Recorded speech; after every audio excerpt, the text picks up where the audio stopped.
Assalamualaikum warahmatullahi wabarakatuh. Hello students, how are you today? Come back with me with Ustazah Indah. We will learn about English.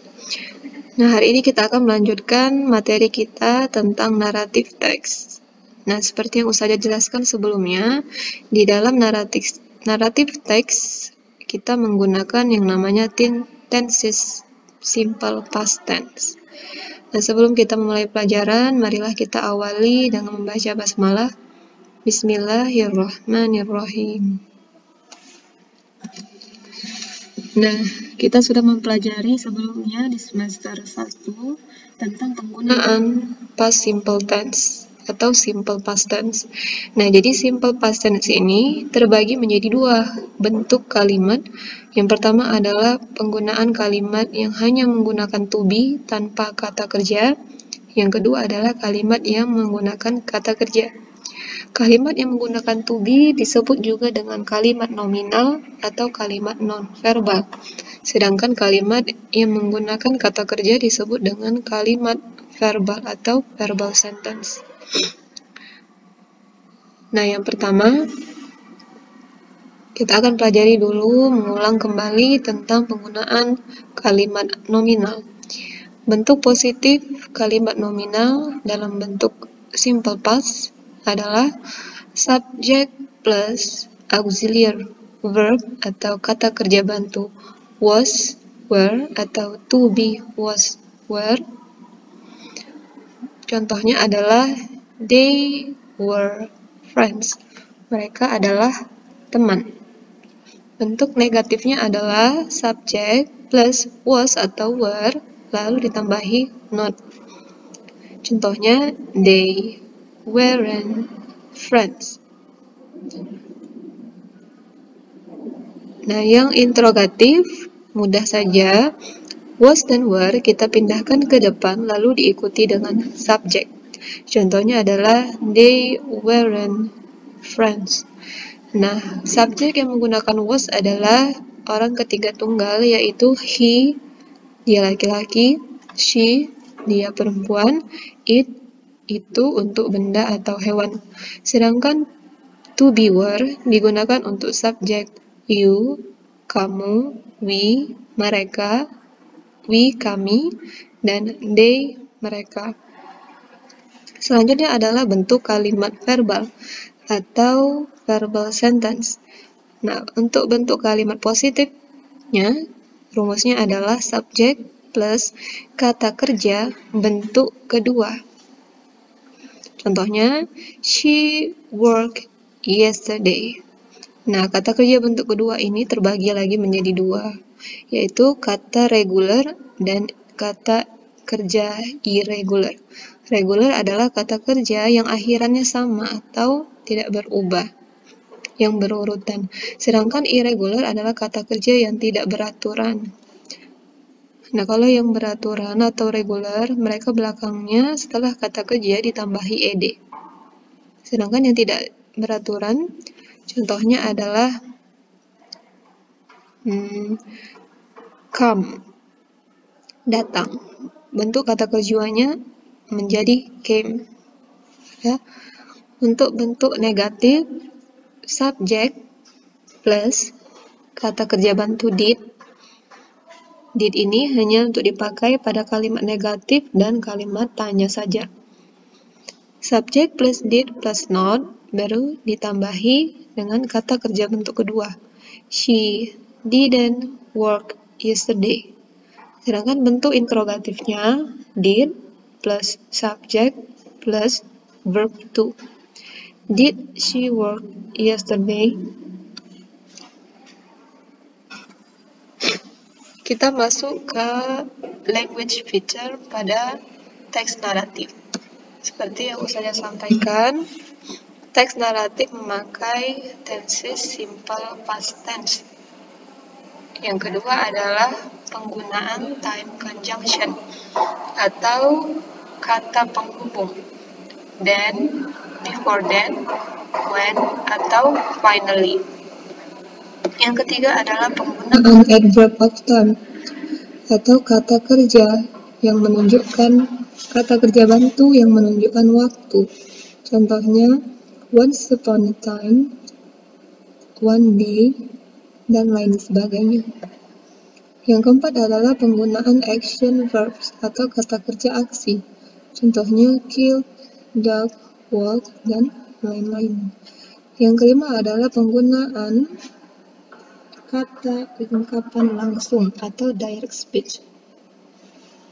Direct speech ditandai dengan tanda petik 2 pada sebuah cerita.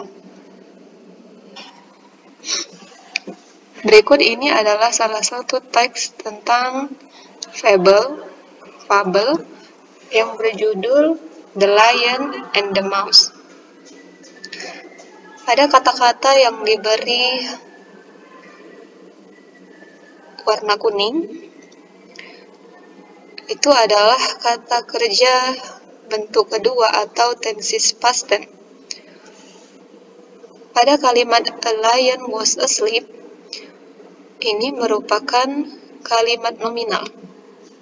Sedangkan a little mouse began merupakan kalimat verbal karena menggunakan kata kerja. Contoh lain yang memiliki bentuk kalimat verbal adalah kata when, happen, desire, and bound. Sedangkan bentuk kalimat nominal atau non-verbal, contohnya ini lion was asleep. Selanjutnya the lion was so tickled. Berikut adalah contoh kalimat non-verbal dan kalimat verbal. Kita akan ubah ke bentuk negatif dan juga interrogatif. Kita ambil contoh dari teks yang di atas, a lion was asleep.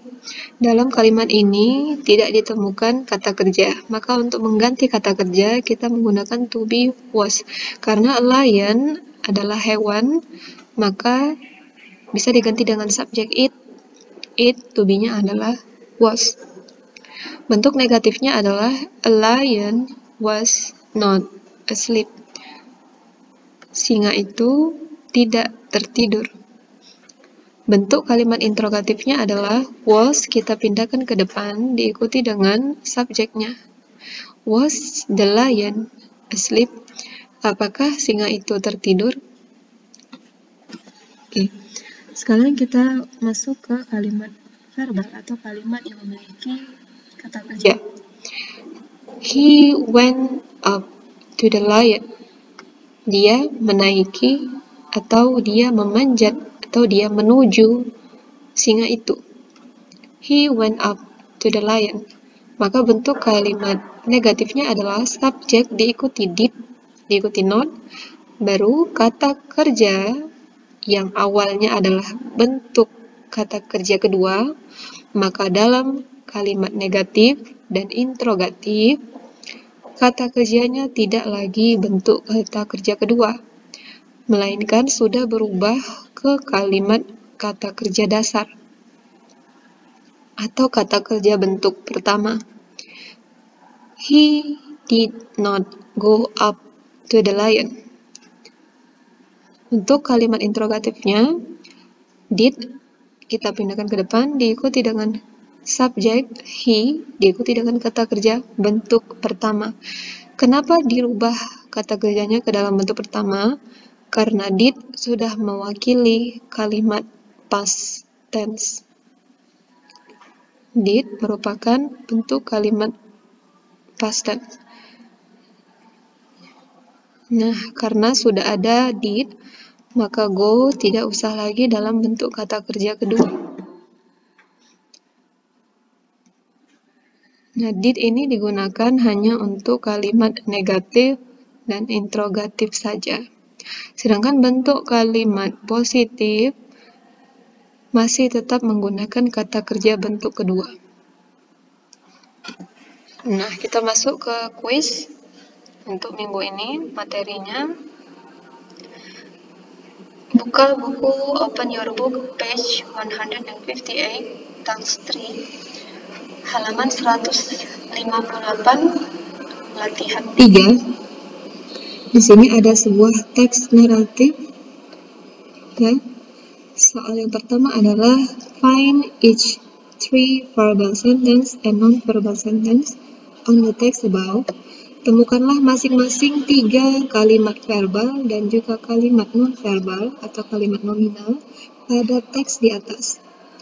Then, change it into negative and interrogative sentence. Lalu, ubahlah kalimat tadi menjadi kalimat negatif dan kalimat interrogatif. Masing-masing 3, berarti jumlah totalnya adalah 6. Ya. Yang kedua, soal kedua adalah find the moral message of the story. Temukanlah pesan moral dari cerita di atas. Menggunakan bahasa sendiri ke dalam bentuk bahasa Inggris. Oke, anak-anak ustazah. Sekian yang bisa ustazah sampaikan. Semoga kamu mengerti. I hope you can understand. If you have any question, please contact me. Thank you for your attention. Wassalamualaikum warahmatullahi wabarakatuh.